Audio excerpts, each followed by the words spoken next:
Hi everybody, Dr. Ahles here. In this short video, we're going to go back to the action potential graph, which is what we started Unit 11 with, looking at the changes in membrane charge on a neuron after it receives a message. And we're also going to talk a little bit more about those messages that neurons send to each other. So here's that graph that we looked at way back in class on Tuesday. This time with the graph, we're going to go through and label it together with the specific processes that are happening in each part of our picture. So when we look at this graph, remember that one of the first things we talked about in class was this part over here that says the membrane potential. Anytime we see this word potential, all it means is charge. This graph is showing me the way that a neuron's membrane charge changes as it receives a message, as it talks to its neighbor, as it gets back to normal.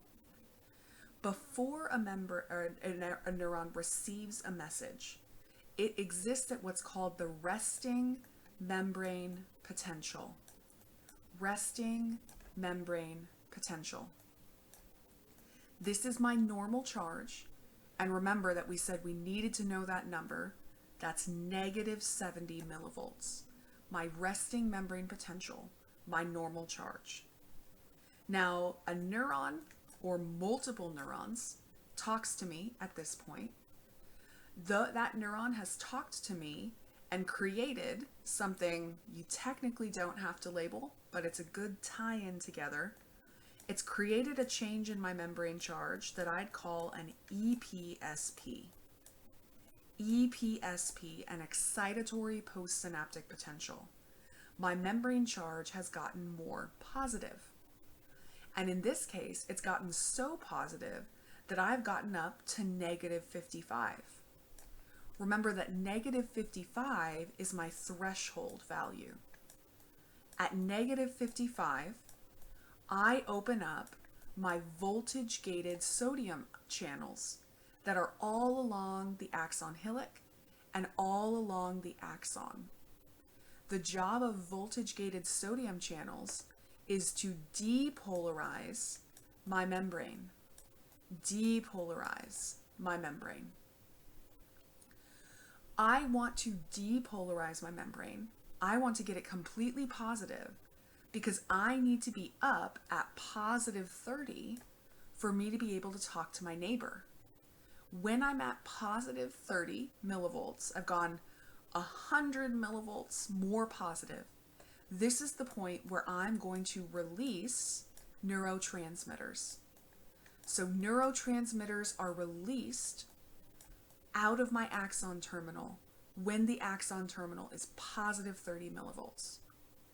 But once I've released those neurotransmitters, I need to get back down to normal. I'm not supposed to be +30 all the time. I'm supposed to be -70. The process of getting me back to normal is repolarization. Repolarizing, going back to the normal charge. Now, when I go back to the normal charge, I accidentally end up a little bit more negative than normal. This is because my channels that I use to make my charge go back down don't close fast enough. I end up hyperpolarizing my membrane for a little bit of time there at the end. Hyperpolarized. Eventually, I will get back to -70, but at first, I go a little bit extra negative in this stage called hyperpolarization. So we've now tied together the parts of this action potential graph with bringing in a discussion of releasing neurotransmitters. So let's explore that with our ion channels. We started at rest. When we're at rest, we don't have our sodium channels or our potassium channels open. My gated channels are closed. When I receive a message and I'm in this depolarizing stage, I want you to underline, highlight, star that my voltage-gated sodium channels are open. Voltage-gated sodium channels. That depolarizes me, like we just talked about. but we end up needing to repolarize once we get all the way up to positive 30. Let's underline, highlight, star that when we repolarize, my voltage-gated potassium channels are open. And remember, there's a lot of potassium inside, so that potassium is rushing outside when we're repolarizing. Let's also make a note, we'll come back to this, that during the repolarization stage, we've inactivated our voltage-gated sodium channels. It's kind of like that moment where you realize, oh, I just made a mistake and I definitely need to stop doing this. That's the voltage-gated sodium channel here. It inactivates itself to make sure that it doesn't bring in any more sodium. Once we've gotten back to when we've repolarized all the way, we end up with that little bit of negative charge. We end up with that little bit of negative charge because, again, these voltage-gated sodium channels, they don't close quite when they should.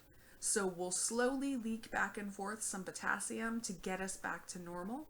But during that hyperpolarized state, my voltage-gated potassium channels are still open a little bit. They're still causing some trouble for me.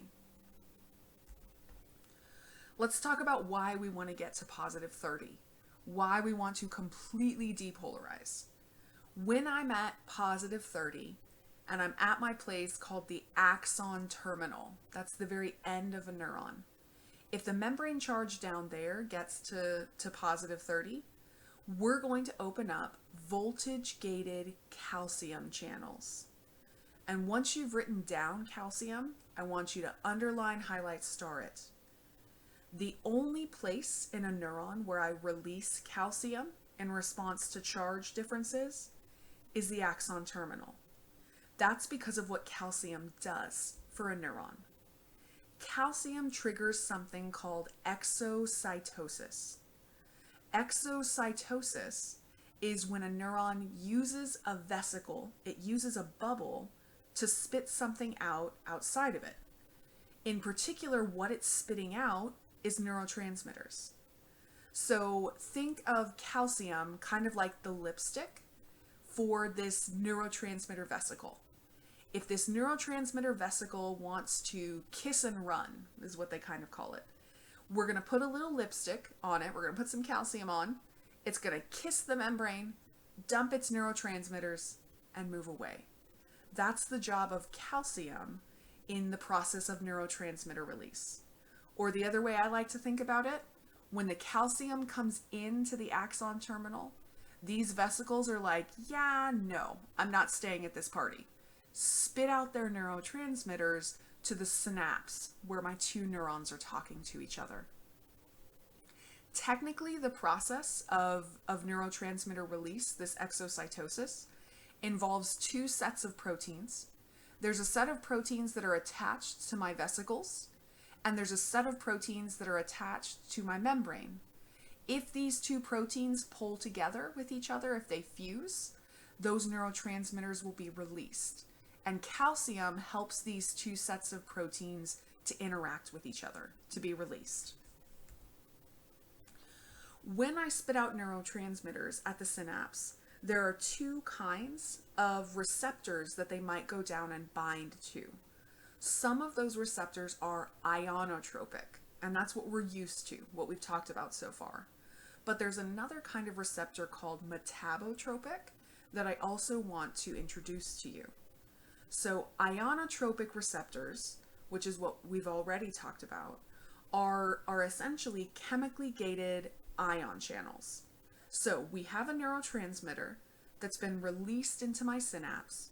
When that attaches to my voltage-gated ion channel, in come those ions, and the ions change the membrane charge.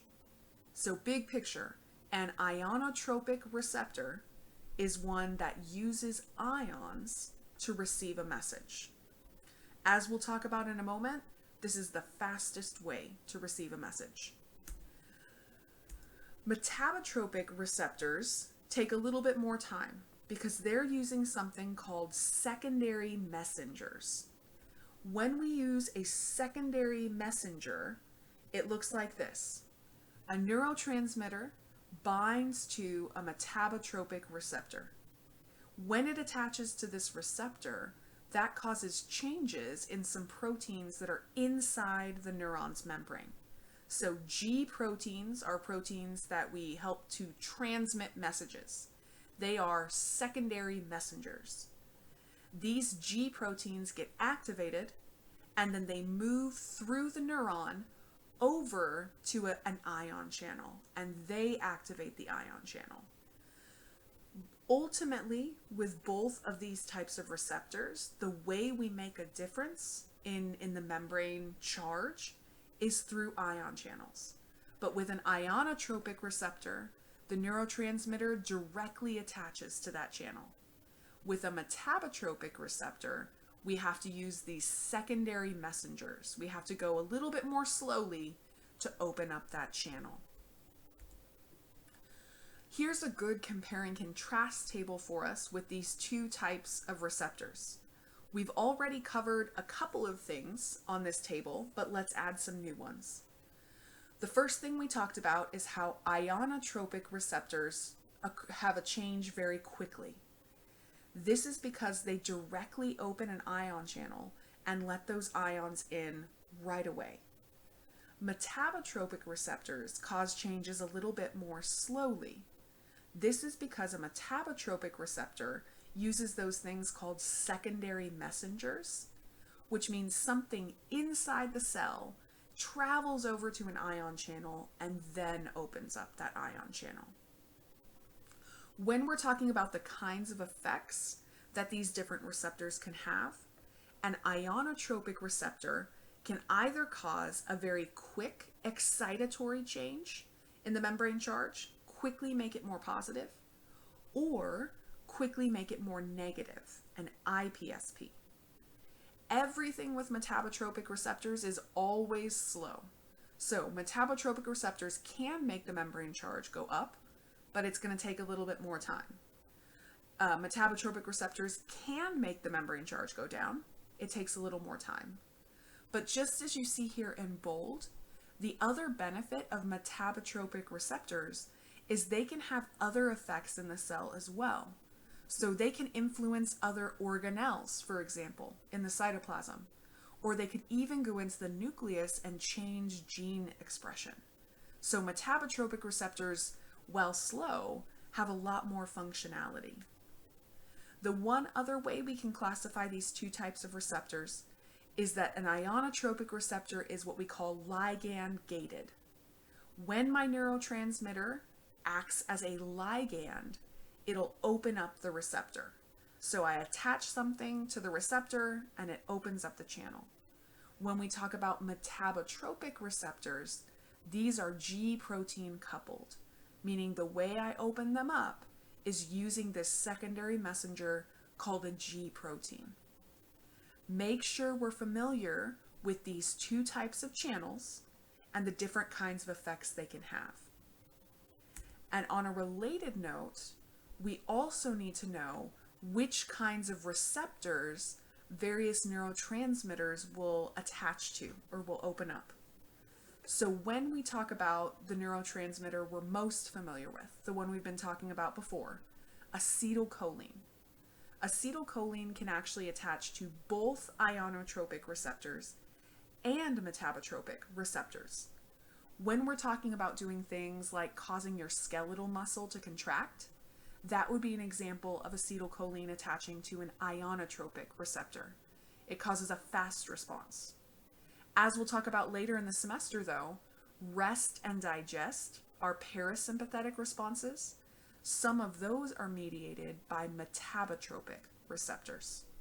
So we should know that acetylcholine can activate both kinds of receptors. We should know that the neurotransmitter called glutamate only activates ionotropic receptors.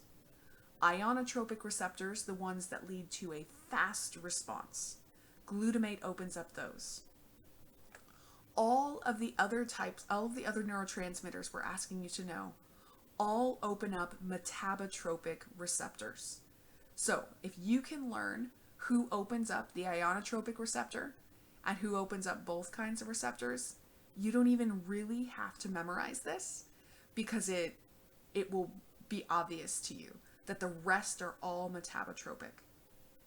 For this exam, for your learning right now, I want you to focus on this yellow column here. I want you to be able to tell me which kind of receptor these various neurotransmitters bind to. If you have time, which I know is a big if, the other thing that would be helpful to know is whether these neurotransmitters have excitatory effects or inhibitory effects. Focus on what they attach to, but as you can, also focus a little bit on those classes of neurons.